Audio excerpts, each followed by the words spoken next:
আসলে আফগানিস্তান অনেক মানুষের কাছে খারাপ একটা দেশ, কারণ এই দেশে অর্ধ অলঙ্গ ভাবে ঘুরতে পারবেন না।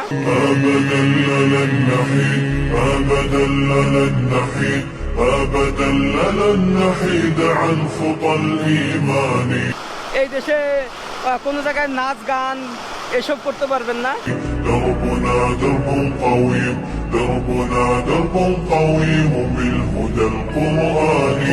এছাড়া এই দেশটাই কোনো মানে নিরীহ মানুষের উপরে জুলুম করা যায় না।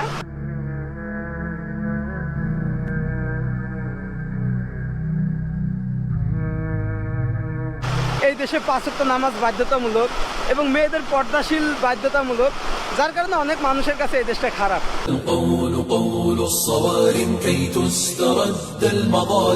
আসলে এই দেশটা একদম ইসলামের একটা শাসন ভাবে চলে।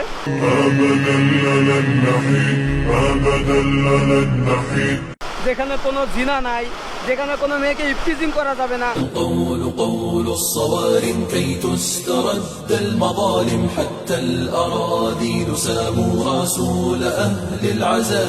যেখানে কোনো চাঁদাবাজ নাই, যে রাস্তায় দাঁড়ায় দাঁড়ায় চাঁদাবাজ করবেন, গাড়ির কাছ থেকে চাঁদা নেবেন, বাজার ঘাটে চাঁদা তুলবেন, আফগানিস্তানে হবেন।